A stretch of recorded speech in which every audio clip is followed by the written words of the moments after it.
Hey everybody, Sharon Boo here, and boy do I have a story time for you. This is Sex Pests on a Saturday night. Of course, the title is a bit salacious. Well, that's me. Have we met? You know I'm weird and I'm fascinated with perverted stuff. But, okay, so this happened about a year ago. I went out with two girlfriends, or two co-workers, I should say. There are two sex pests in this story. Now, for those who don't know, a sex pest is a person who is super thirsty, doesn't respect boundaries, is all over you or all over other people, and the other people are not receptive to them. It's usually a man, but it can be a woman as well. About a year ago, I went out with these two girls. We're gonna call them Eve and Bunny. So Eve, Bunny, and I, we decided to have a girls' night out. We went to this area of San Diego called Little Italy. And Little Italy has a lot of bars and clubs and lounges, and it was very crowded. It was, like I said, it was a Saturday night, so it was going to be crowded, but this particular night, it was even more crowded because it was graduation night. So we saw a lot of people walking around in their caps and gowns, which was kind of cool. And we went to this place to have dinner first, and we had a couple of drinks with our dinner, and then we went to a lounge and had more drinks there. And by now, Eve, Bunny, and I are pretty tipsy. So we decide that we want to go dancing. And there's a Latin club that's nearby, maybe like a 1 or 2 block walk from the lounge. So Eve, Bunny, and I are walking this way, and then there's this group of men who are walking the opposite way. And it was, one of the guys was this tall, very good looking, light skinned or mixed black guy. Bunny, I almost said her real name, Bunny decided that she wanted him. So she walks up to him, and, she's drunk, and she touches him. And he kind of does this and says, "Get home safe, ma'am, okay?" And this guy is young. He may have been like barely drinking age. And Bunny is 37, or she was at that time. But she's black, so she looks a lot younger. And anyway, Bunny touches him a second time. And he gets her hand and kind of swats her away. And she's like, "Oh, you're so handsome." And she's kind of drunk and stuff. He's like, "You ladies get home safe, okay?" And then she does it a third time. And then he just snatched his arm away and walked away. And then Eve asked Bunny, "Why did you do that? The boy obviously does not want you touching him." And then Bunny was like, "All men like it when I touch them. If they don't like it, they're gay." And I'm thinking, whatever. I didn't like her behavior because just because you're a woman, it does not give you license to put your hands on men. Okay, that is still harassment, it's still assault. You're being a sex pest. And she was lucky that the light-skinned guy was so polite. Because some men might not be so nice about it. They might have been like, "Bitch, fuck off me." Some men might be really rude. So anyway, story gets better or worse depending on your perspective. We get to the Latin club. Latin club has 2 separate dance floors. So anyway, we get to the Latin club, we get another drink. And we go to the big dance floor first.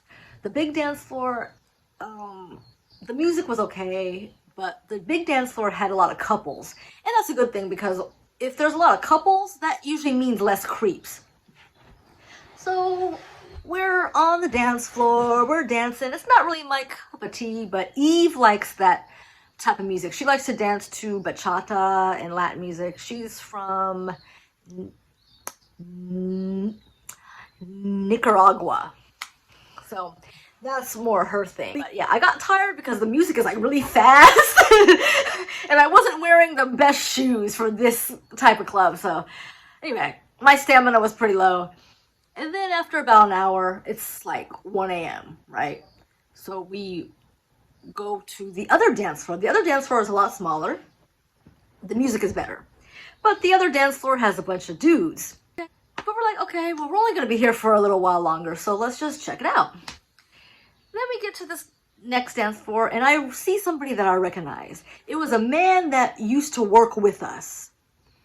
And this man we'll call Virgil. Virgil used to work at our job, and he got fired for sexual harassment because he texted another female coworker that he was hurting for squirting.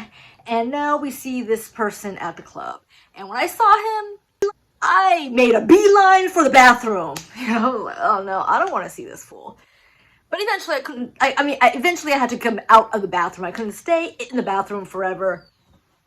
And so I came out, and then I told Eve, and Bunny was like, that's Virgil. That's Virgil. And Bunny, she didn't really care, but Eve, she did not like Virgil. She didn't like him from when we all worked together. She was not shy about letting him know that she didn't like him. Eve is a very brash and blunt woman. She doesn't hold anything back. Okay, she has a bit of a temper. Virgil comes up to us. Well, more to me. He wasn't really checking for Bunny, and he knew that Eve didn't like him, but so Eve was dancing between Virgil and I, and going like this, like, stay away from Sharon! Stay away from Sharon!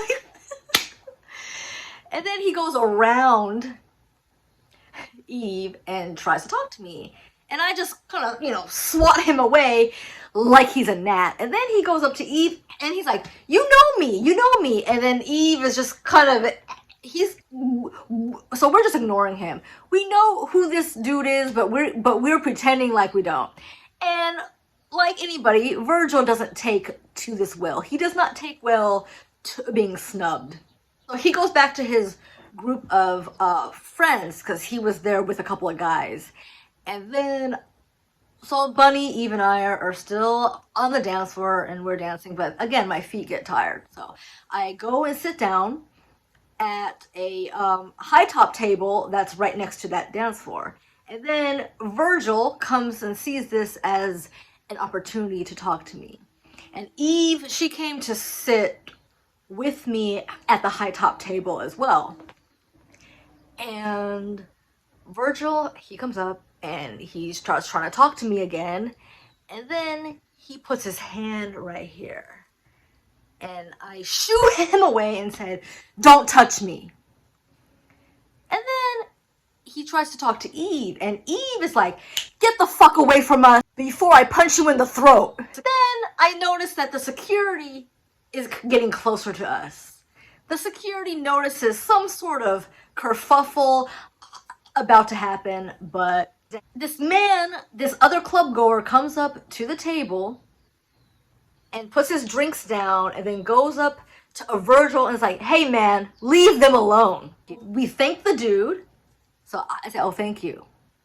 If another man has to intervene, then that must mean that you're really fucking creepy. This man who didn't even know us saw what was going on and was like, he's like, get away from them. So we go get Bunny and we're like, okay, it's time to go. So as we're leaving the club, we see Virgil at the bar and he's like this. Then we go home. That was the first and last time I ever hung out with those girls. Eve moved across the country about a month after that. She moved to Washington, D.C. area, and then I believe that Bunny and I both quit that company around the same time, and I haven't talked to her since. And as far as Virgil, who knows? Who cares? He was a sex pest at work, and he was a sex pest out in the club. He's probably still a sex pest now. That's why he got fired, for being that way, and he was doing the same shit out in the club. But anyway, that is the end of the video, and I'll see you in the next one. Stay happy, healthy, and safe. Bye.